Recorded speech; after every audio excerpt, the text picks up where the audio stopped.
Hey everybody, this is Kyle, and I have my friends Eve and Matthew here. And this is part of the What Can We Learn From series. And this comes from a suggestion from Twitter friend Kim Caudell. And I was surprised that whenever I shared some information about the series and thinking about songwriters and which songwriters or songs we can learn lessons from. I was surprised to get a response, but it seems like Twitter keeps getting more and more active here recently. Thanks, Kim, for this suggestion. This was cool. So we are going to take a look at John Prine. I was vaguely familiar with John Prine as we moved into COVID and stuff, and when he passed away in April of 2020. Apparently, it was reported due to COVID complications. Um, Started taking YouTube serious in January of 2020. So I saw a lot of tributes and it brought back some recollection and stuff. And it was cool to hear a lot of his music, get into his songs, his songwriting, and some of his history and things. So, a super quick little synopsis of his history. He got started with music later in life. He was in the service and then was a mailman in the Chicagoland area and was writing songs and things. And then in 1971, and I'll put a link in the comments so you can read some more. 1971, his debut album. And I thought this was a cool quote from Bob Dylan. And even Matthew, I don't know. I'm just basically familiar with Bob Dylan. I'm not like a huge fan or know a lot about him. So after I say this, you let me know if this seems like Dylan might be being sarcastic or preposterous, because I'm not that familiar to know. But Bob Dylan said, Prine stuff is pure Proustian existentialism, Midwestern mind trips to the nth degree. And he writes beautiful songs, all that stuff about Sam Stone the Soldier, Junkie Daddy, and Donald and Lydia, where people make love from 10 miles away. Nobody but Prine could write like that. And I thought that was a cool description, especially thinking about the song we're going to look at here in just a moment. Are either of you familiar enough with Bob Dylan to know if there's maybe a subtext to that or not, or if he's just meaning what he's saying? Yeah, he's kind of uh he's got a weird way of putting things that get misunderstood all the time. Like I Yeah. remember my dad telling me and how he was explaining Bob Dylan, and he I later found out he completely misinterpreted his pretentiousness. Yeah. Well, and that was like some of what I know about Dylan, which is very little. And any Dylan fans, I'm getting this wrong because I just don't know. Just let me know in the comments.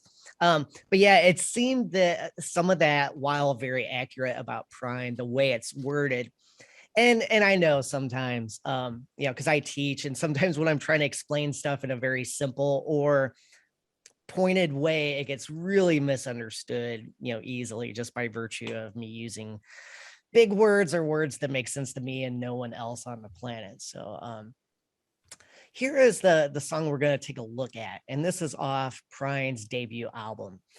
This is called Angel from Montgomery. I feel So like I've heard that melody somewhere else before.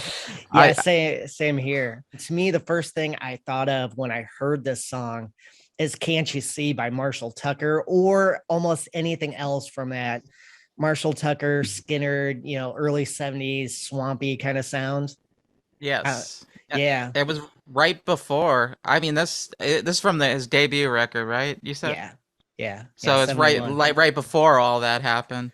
Yeah. Yeah, that Muscle Shoals kind of sound or whatever. Thinking about this song and what can we learn from it. I like the idea of as a songwriter, when you come up with chords or riff or some sort of background structure for your lyrics or melody, and trying to make something different happen from verse to chorus. The way the chords change, um, it definitely is a nice solid B section. It gives a nice solid contrast. And I like how it kind of gets back out of it, because like those songs like Can't You See or Sweet Home Alabama that you referenced already, in a way they're kind of a trap. Yeah, You know what I'm Yeah. saying? As far as those chord changes, it's kind of a trap. You just want to just keep repeating that loop, and that's it. And so Yeah. I like how this loops for the chorus, but then he put a little bow tie on it in the last line, and it loops back nice. Yeah. Yeah, and it's this song just has one of those extremely simple melodies to it. And like Eve said, something that you've heard a lot. There was one particular line in here, and I'm looking to see. It's in verse 3. Let me point this out to you. Actually, I'll just read all of verse 3 because it's pretty cool. And thinking back to that Dylan quote about how Prine is very Midwestern, and I'll share this with you, then I'll tell you what I'm thinking.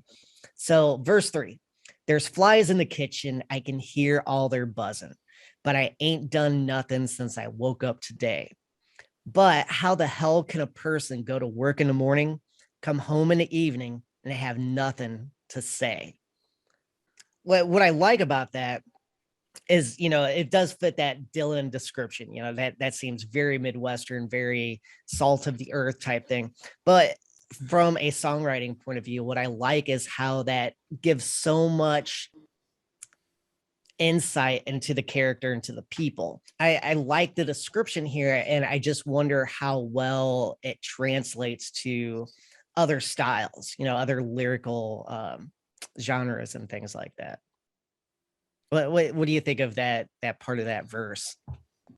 It is most definitely the Midwest experience. I can say this for a fact. I mean, just having, I guess, like interacted with people of that culture.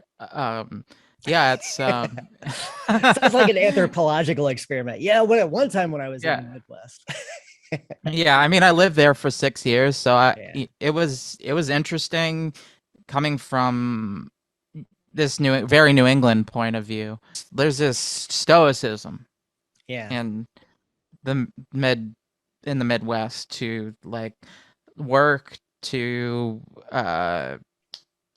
stuff outside of work to pretty much everything in life. And Prine had a very, well, at least in that part, a very simple and direct way to say all that stuff that you just said, and some of the ideas of that complexity, because it's complex to be the type of person that you just wake up, you go to work, you do your work, and it's like you're not necessarily not caring or not thinking, but you're going through the motions, and you're in such a deep trench, you know, and even my description right there takes a little bit of, explanation to it. And that idea, it's like, how can you go to work, come home and have nothing to say? It's like, is your life that empty? Is your life that void of any sort of connection, that nothing really matters besides just going through the day,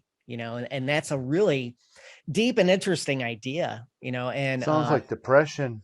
Because could yeah, be. that's it, sort of how I feel. I mean, I was really depressed for the last couple of weeks, and I'm not sure if I'm still depressed right now or not. I can't honestly say.